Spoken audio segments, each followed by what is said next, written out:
Hi. Hi, How are ya? I'm good. I think my head's cut off, but that's I probably know better. this always cuts off my head too. Like, That's okay. I guess it has to make it smaller once it gets That's all done. right. I'll push it out. No worries. Well, What are I'm you? excited to talk about this. I haven't started it yet because I wanted you to walk me through it. Sure. So, hi everyone. What I sent Candace was my immune support bundle. I think many clients of mine who have had PII or have issues just with their immune system in general, which a lot of us do, could benefit from these. So, Candace had showed them a little bit prior to me hopping on. But so there's 4 basic pathways I always look at for immunity. And the simplest one is the vitamin D pathway. We've all heard of vitamin D. Many, many times, just think of vitamin D as your gateway to both make your bones strong and to support your immune system in general. And we have to convert vitamin D to an active form, vitamin D3. But a lot of us don't have the enzymatic pathway to then convert it, so we add K2, and that helps convert it more efficiently so we can use it. So I like to use a liposomal version of it as well. Just like you mentioned in our interviews, gut dysfunction, absorption, when you have problems with your microbiome, make it difficult. So liposomal formulations make it easier. So I prefer to use a liposomal formulation for vitamin D3 and K2. Got it. Which is nice. It's in a pump bottle and it's got the K, which K2 and the K vitamins are also good for skin, right? Yes. For anti-aging.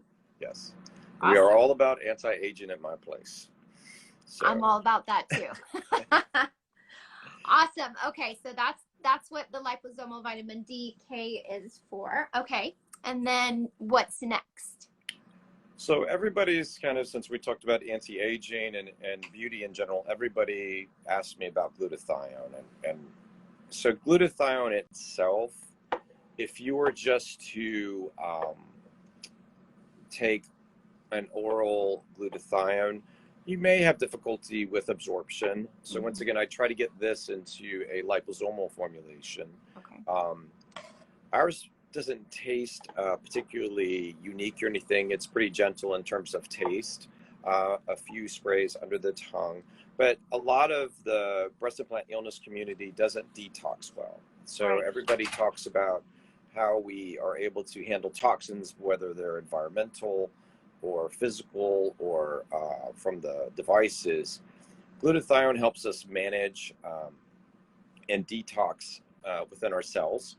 Okay. So if you have a pathway in the immune system that doesn't function properly for glutathione, if you were to go to one of the local IV places in your city or state and got an IV glutathione injection, you might get kind of ill from it.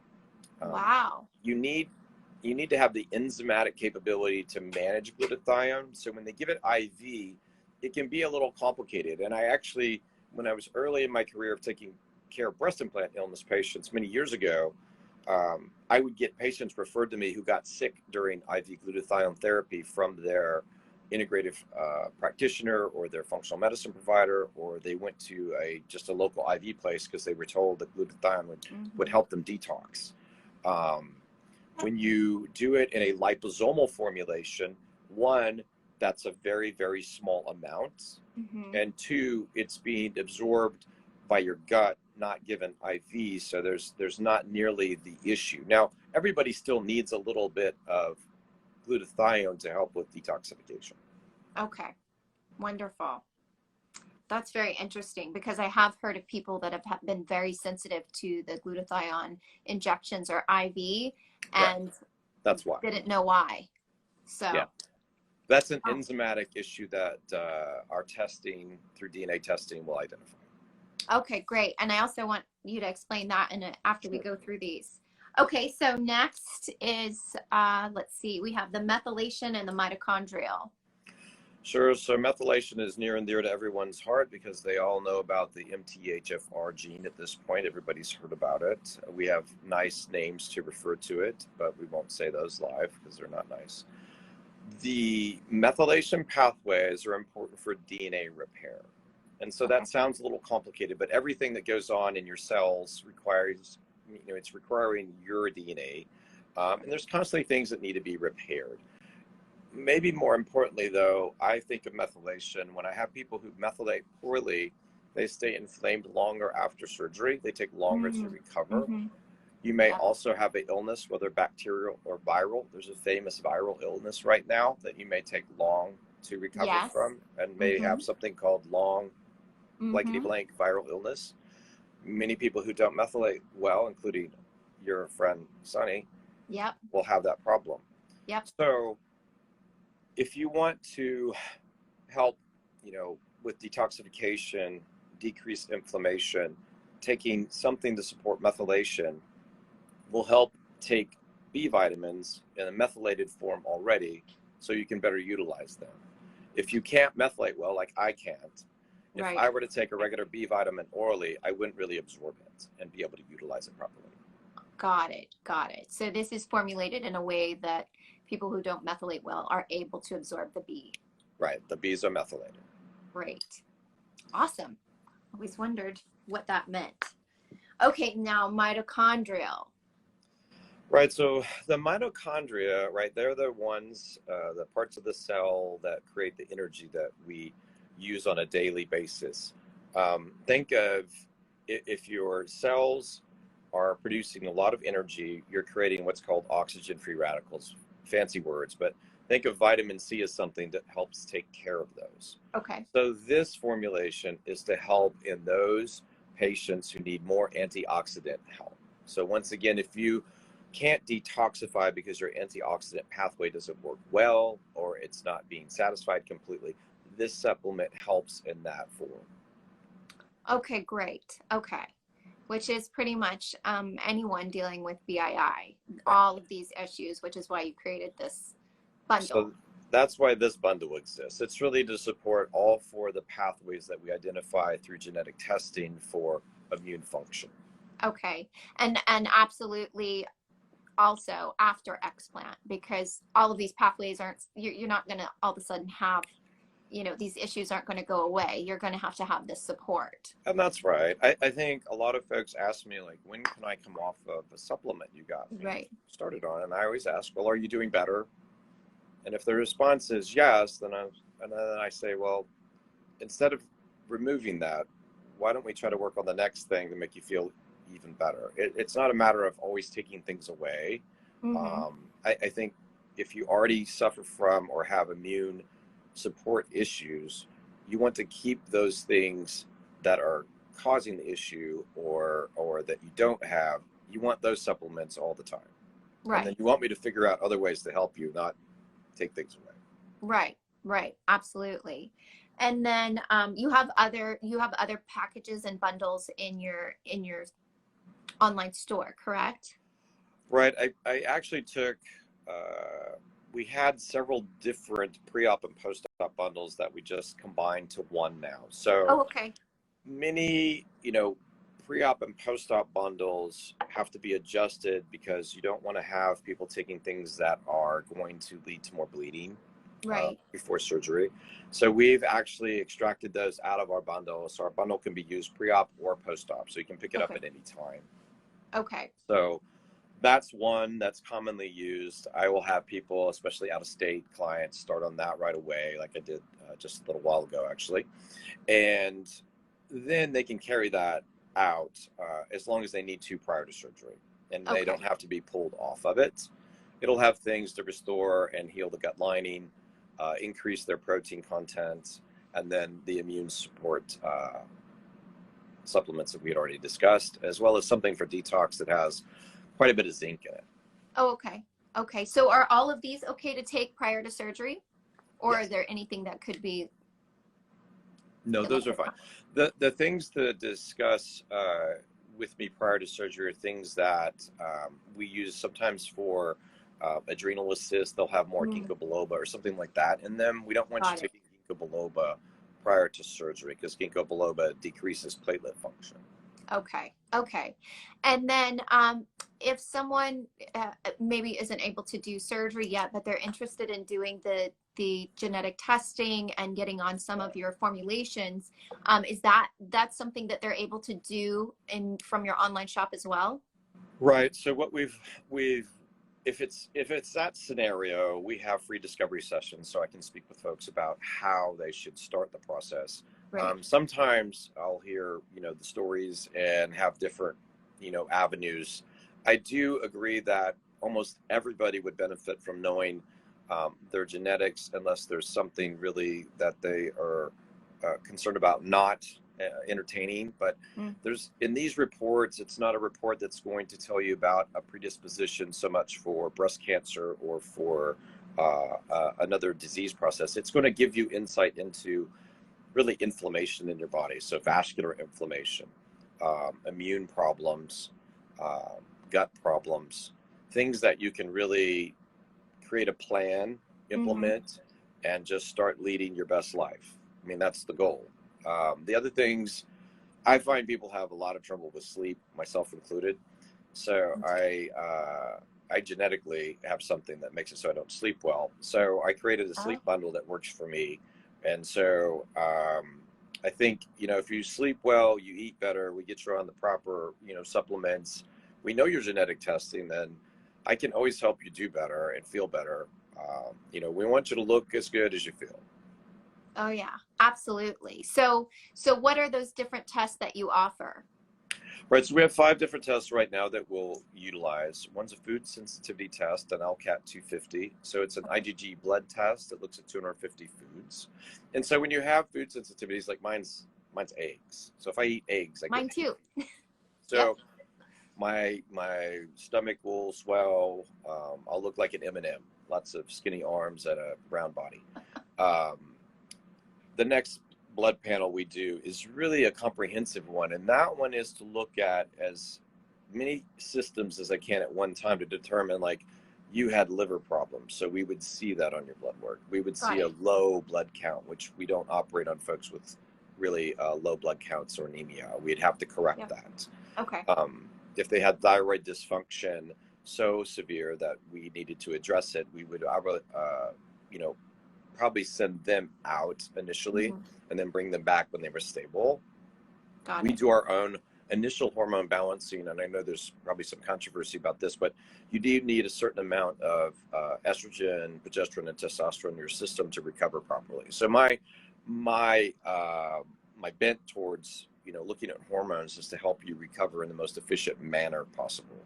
Well, and something that you had brought up to me that was like so profound and I had never considered, because everyone's trying to take all of the right things and eat fat bombs and do all this stuff to retain their fat after a fat transfer. Right. But you were like, if your hormones are out of balance and you have really low estrogen or these problems, that is responsible. That is a big part of retaining that breast tissue, that fat, correct?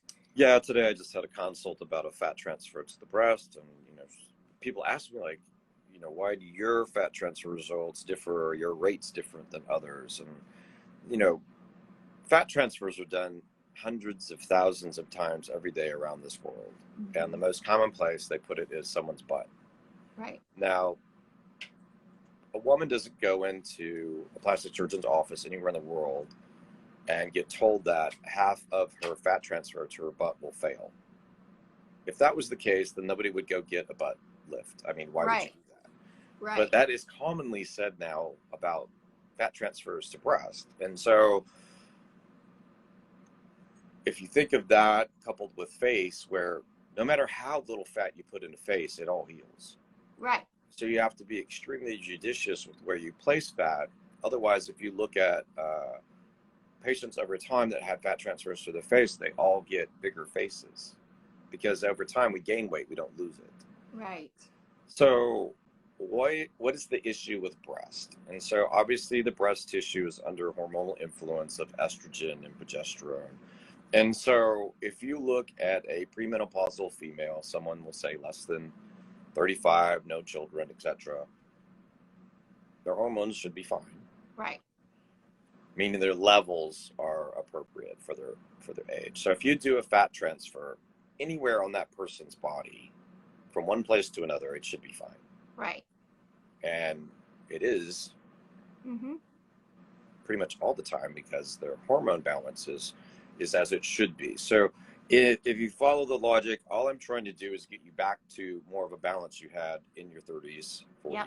so that when I do the transfer, I'm not worried about whether or not that issue is going to crop up for you. If I have your food sensitivities, if I know those, I'll adjust your diet. We'll make sure your blood work's in order and your hormones are balanced. And if I know your toxicities, we'll address those. And then that gives you the best comprehensive approach to have the most successful, platform for a fat transfer. It's not Right. that they're bad or they don't work. I mean, of course they do.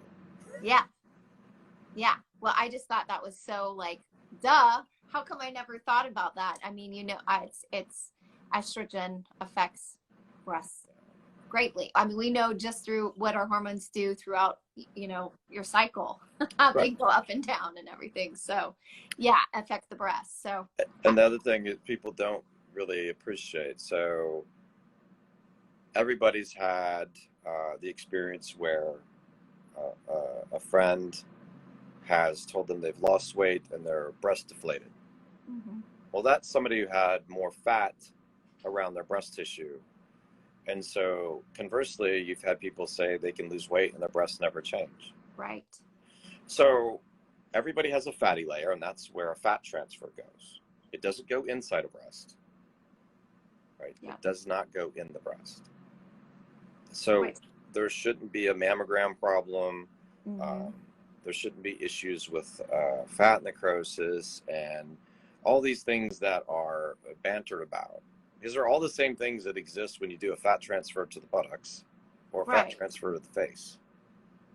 But we don't have this kind of constant battle about whether or not those things work. Yeah. Yeah. Well, it's about doing it correctly is the issue. Yeah. Okay. And so, so hormones, your food sensitivity test, and then what are your, Yeah, the last couple are, we do a total tox test because I have a large number of breast implant illness cases that have had coexisting mold mm-hmm. or environmental toxin exposures. Not so many heavy metal exposures, but I have had a few.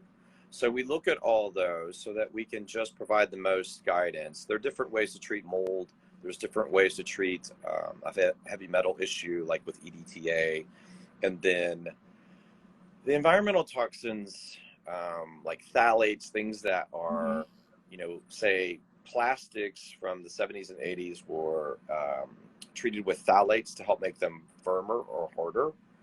They were often used in cosmetics. BPAs and parabens are used in cosmetics. So if you're particularly susceptible to those, and we can see that in your genetics, then you're going to have problems with hormonal derangement. You're going to have more problems with immune dysfunction if you have those toxicity or exposures to toxins in your environment. Right. Okay. That makes sense. And that's a urine test. So okay. It takes a bit of time to get back. And I will typically start people on oral liposomal glutathione, especially if I'm suspicious about a mycotoxin exposure, which is a mold exposure. So something like black mold will give you ochratoxin on a report. And so we would take the oral liposomal glutathione, the glutathione assist that she just showed, and that will help you release the toxin. Okay, great. And then you have a genetic testing, right? The big. Right, our genetic testing, I mean, I've been really excited about genetic testing most of my career because my roots are in cancer reconstruction. Mm-hmm. So the BRCA gene coming to the forefront was basically due to computing. The advancements in computing led to the understanding of DNA, and that led to understanding the BRCA gene. There's an old movie called Decoding Annie Parker that's about a woman and her family. She kept having cancer.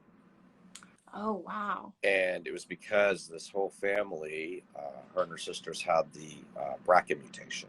So that's really, it was out of University of Washington. And really, if you think about all the advancements with DNA, they're following computing. You think of all the latest advancements with artificial intelligence, they're following computing. Right. So as computing gets more advanced and we understand more about the code, we learn more. And this company, the DNA company I use now, generates these very long, very complicated reports that I've had the fortune to go over with a lot of my clients and really give them a lot of insight into both their mood, their sleep, their predilection towards a heart attack or a stroke, their GI, and kind of ways to go about their nutrition, understanding their, whether they could do well with keto or not, whether they should have gluten or not. Their hormone metabolism. Some women get a second incidence or peak in breast cancer, and it's from estrogen toxicity. So there are ways to modulate that through actually a supplement.